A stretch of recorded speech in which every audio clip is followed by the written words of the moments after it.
यानी समझो वो गर्भ से सीख रहा था, वो गर्भ से सीख रहा था, बिल्कुल। इसलिए तो आचार्य भगवान कुंद कुंद की मां जो संस्कार देते थे वो संस्कार, अध्यात्म के संस्कार गर्भ से दिए जाते थे, और आचार्य कुंद कुंद भगवान जैसे जीव वहां पर होते थे।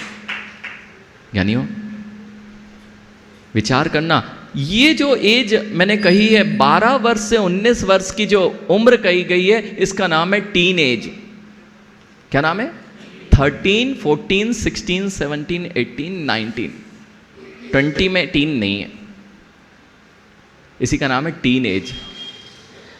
टीन एज कौन सी होती है? 12, टीन नहीं है। 13 to 19 एज है टीन एज। यहां जीव निर्धारित करता है कि मुझे क्या चुनना है अपना पूरा जीवन। अगर इस समय वही सही राह पकड़ ली तो उसके जीवन में वह हमेशा उस राह पर बना रहेगा। लेकिन मां, इसी समय पढ़ने का समय है ना, इसी समय धर्म से दूर रखने का समय है ना, इसी समय कैरियर का समय है ना।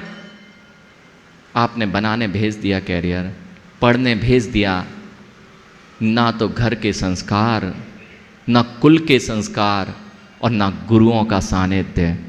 अब 19 वर्ष अर्थात वह आ चुका है कॉलेज में, प्रथम वर्ष तक तुम्हारी मानता है थोड़ी बहुत, दूसरे वर्ष से आपके हाथ से बाहर हो चुका है।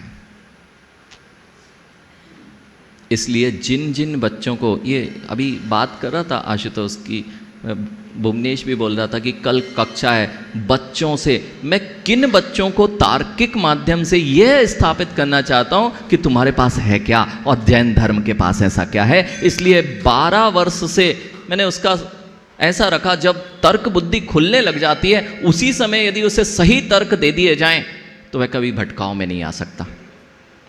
इसलिए जो अद्भुत जिन धर्म की कक्षा जिसे आप प्रति रविवार सुनने वाले हैं, उसमें कई बच्चे जो 12 वर्ष के हैं और जिनके कई बच्चे जिनके हो सकता है 12 वर्ष ही बचे हैं।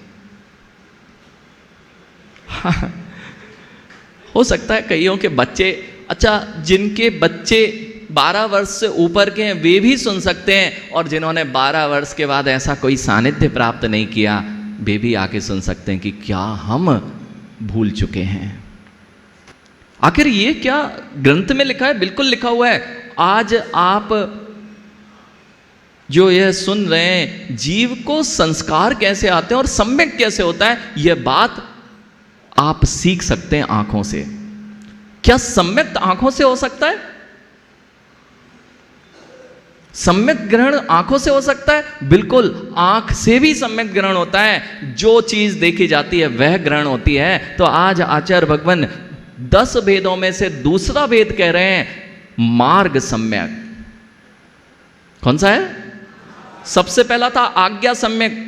और कल मैंने देखा था जिनकी कषायों की तीव्रता अधिक है ना, वे अपने सिद्धांतों को छोड़ते नहीं हैं, भले ही देव शास्त्र गुरु से दूर हो जाएं, अथवा देव शास्त्र गुरु के निंदक कहलाने लग जाएं, तो भी अपने संस्कारों को नहीं छोड़ते। ये होती है कषायों की उत्कृष्टता, अनंतानुबंधी जन्य कषाय।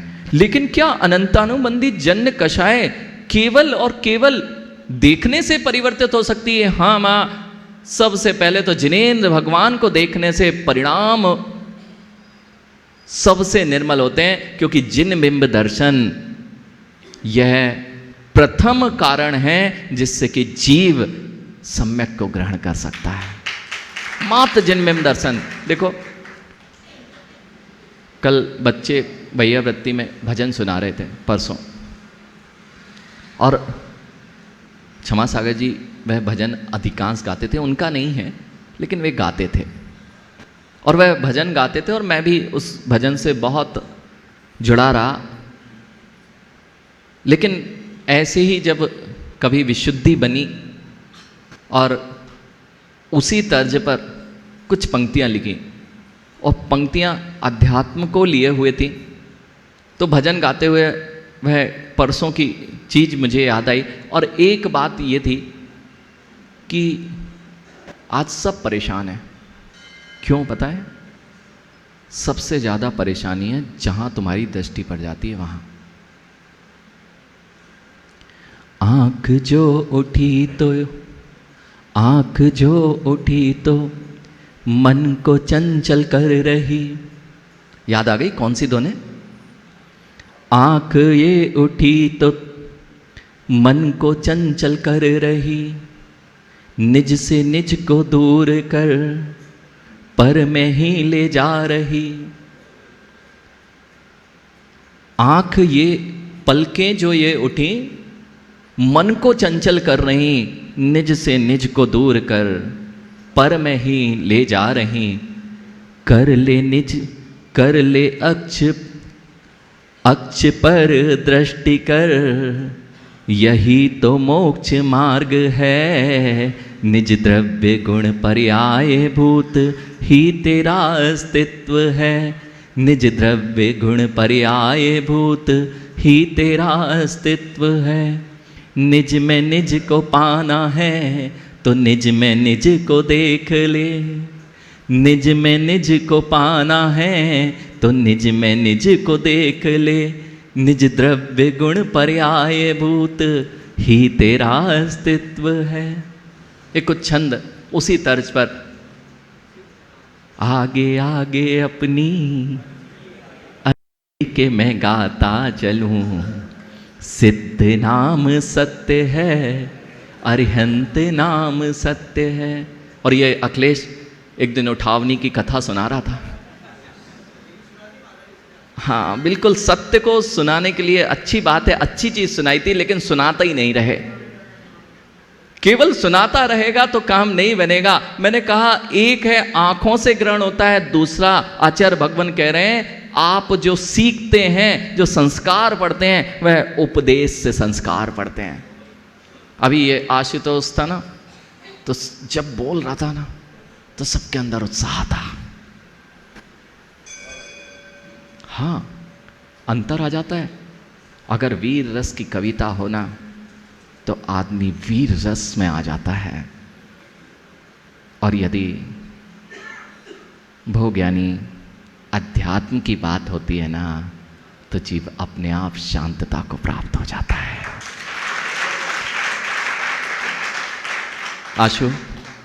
आशु तो उसको ताली बजवाना पड़ रही थी।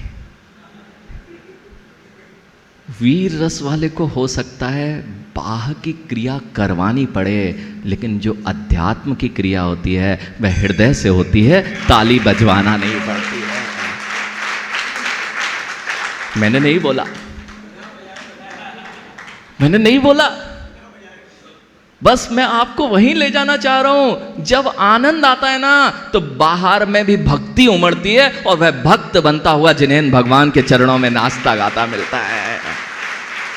जिसके अंदर सम्यक दर्शन होगा वह पूजा पाठ से नहीं निवृत्त हो सकता। आजकल उल्टी धारा बढ़ रही है। आध्यात्मिक लोग हो गए, अध्यात्म ग्रंथ पढ़ने लगे, समयसार पढ़ने लगे। वे अभी समयसार को पढ़े हैं, लेकिन समयसार को स्पर्शित करने की सामर्थ्य मात्र दिगंबर मुद्राधारियों को ही होती है।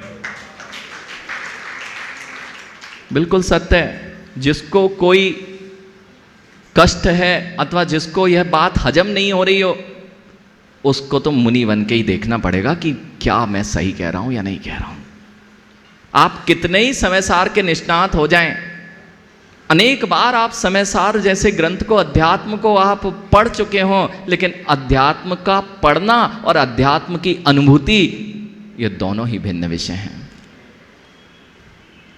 दोनों ही भिन्न विषय हैं। इसलिए जो आध्यात्मिक हैं वे भाव से जुड़ते हैं, और श्रद्धान, आध्यात्मिक लोगों का श्रद्धान उतना ही गहरा हो जाता है। जैसे मैंने कहा, बाह्य की क्रियाओं को आप कर रहे हैं। मुझे लगता है यहाँ प्रत्येक जीव बहुत सालों से पूजन अभिषेक गुरु के पास बैठता है, लेकिन बाह्य की क्रिया में हृदय झंकृत नहीं होता। लेकिन अंदर से की गई श्रद्धा और अंदर से की गई भावों में बाह्य भी झंकृत होता मिलता है। अभी अभी मैंने आपको दिखाया, जैसे ही बात लगी दो तरह से बात लगती है आशु, एक बाण की तरह और एक वीणा की तरह। बाण की तरह लगती है तब भी आकुलता व्याकुलता बढ़ती है, और जब वीणा की तरह लगती है तो भक्ति उमड़ती है। यानी इसका अर्थ यह हुआ कन्हैया लाल जी, यानी इसका अर्थ यह हुआ कि जो अध्यात्म ग्रंथों को पढ़ते हैं वे जिनेन भक्ति नहीं छोड़ सकते हैं, क्योंकि जिनके हृदय में देव शास्त्र गुरु की यह देशना कार्य कर जाती है उसकी भक्ति उतनी ही बढ़ जाती है। अब वह उतना और विशेष रूप से गुरु के चरणों में बैठता है, उतना ही विशेष रूप से अनंत भगवान की भक्ति करता है, अभिषेक करता है, और उतना ही झूमता मिलता है। शायद आप केवल बैंड बजे तब झूम पाएंगे, लेकिन जब एक आध्यात्मिक भावों से श्रद्धा युक्त भक्त जिनेंद्र भगवान की अथवा गुरु की भक्ति करता है, उसे बाहरी बैंड बाजों की आवश्यकता नहीं होती है, उसका चेहरा बजा देता है कि अंतरंग की भक्ति कितनी विशेष है। और जब वह नाचता है ना, वो नाचता है, रोम रोम उसका पुलकित होता है, और उसको देखकर प्रवीण भैया, उसको देखकर अनेकों के भाव बदल जाते हैं। हाँ ज्ञानी, सुबह से भूत प्रेत का चेहरा देखोगे तो दिन भर वैसे ही जाएगा। अरे आईना देखते हो ना आप लोग? अरे सुबह से किसका चेहरा देखते सबसे पहले, और दिन भर क्या कहते, पता नहीं आज सुबह से किसका चेहरा देख के उठे थे। अरे जब भी, अरे ऐसी तो कहना पड़ेगी जो है सो है। आप अच्छा ऐसी ना करो, देखो हमारा तो झूठ बोलने का मन वचन का ऐसे त्याग है। अमन नमन ज्ञानी, बिल्कुल त्याग है। एक ही तो मुद्रा है जिस पर तुम विश्वास कर सकते हो। जगत में एक ही मुद्रा है जो कुछ भी हो जाए आपके अनुसार नहीं चलती, वह तो जो सांची सांची है वह सांची सांची कही जाती है। लेकिन कई लोग मुझे मिल गए, कई लोग मिल गए जयदीप जी, वे कहते हैं महाराज किसी को बुरी लगे अच्छी लगे, हम तो सांची कहने में चूकते नहीं। वे लोग बड़े अज्ञानी हैं। हाँ, ये चौराहों पे जो सांची सांची चलती है ना, ये बिल्कुल अज्ञानियों की निशानी है। जिन धर्म उस सांची घटना को सांचा कहता ही नहीं है, जिससे कि विसंवाद बढ़े, जिससे कि हिंसा बढ़े, जिससे कि भावों की अशुद्धि बने, ऐसी सांची जिससे देव शास्त्र गुरु के प्रति अश्रद्धान बढ़े, वह सांच भी पूर्ण रूप से असत्य है। नियम ले सकते हो मां? नियम ले सकते हो क्या? अरे ज्ञानी, ऐसा ही कथन करना अपने मुख से, भले ही किसी गुरु की तुमने कुछ देख ली हो, धार्मिक प्रवृत्ति में कुछ किसी श्रावक को देख लिया हो, उसकी सांची सांची कह के हम तो सच कह रहे हैं, आप झूठे आदमी हैं, आप झूठे आदमी हैं, आपसे बड़ा झूठा नहीं है। जिस कारण से देव शास्त्र गुरु से श्रद्धान हटने लग जाए और तुम्हारे वचनों में वह आ रहा है, यानी आपसे बड़ा झूठा कोई नहीं है। मैं तो ये भी कहता हूं, ऐसे प्रवचन अध्यात्म के चल रहे थे मुरारीलाल जी, कई बार आप जैसे श्रावक, अर्थात यहां जितने बैठे हुए श्रावक हैं महेश भैया, सबको जब जिनवाणी का रासपान करता है ना तो आनंद तो आता है। प्रवीण भैया, हो सकता है प्रवीण भैया को रसपान आने लगे और वे किसी सभा में बैठे थे। दो तरह से चर्चाएं हो रही हैं आजकल जगत में, दो तरह से चर्चाएं होती हैं। मैंने अभी अभी कहा सांची, दिगंबर मुनि सांची कहते हैं, ये बात आपने स्वीकार की, ताली बजा दी, ताली बजा दी, बिल्कुल सत्य है। उनका सत्य कहना और आपका सत्य कहना, आपका जो सत्य है ना, ये कषायों से ग्रसित सत्य है, और निर्ग्रंथों का जो है ना, वह कषायों को उपशमन करने वाला सत्य है। प्रवीण भैया, मैं तो ये हमेशा बोलता हूँ, अगर प्रवचन अच्छे लगते हैं, समय सार के लगते हैं, प्रवचन सार के लगते हैं, अध्यात्म के लगते हैं, गुरुओं की वाणी ऐसी सभा होती हैं भैया, निर्ग्रंथों की ही चर्चा चलती है, निर्ग्रंथों की ही भक्ति चलती है। लेकिन जिस दिन आप ऐसी प्रवचन सभा में बैठे हो जहाँ निर्ग्रंथों की, धरती के देवता मुनियों की चर्चा चल रही हो, लेकिन आपको समत्व सागर जी से अर्थात वर्तमान के किसी भी मुनिराज से अश्रद्धा उत्पन्न होने लग जाए, उस सभा को वहीं से उसी समय छोड़ के उठ जाना।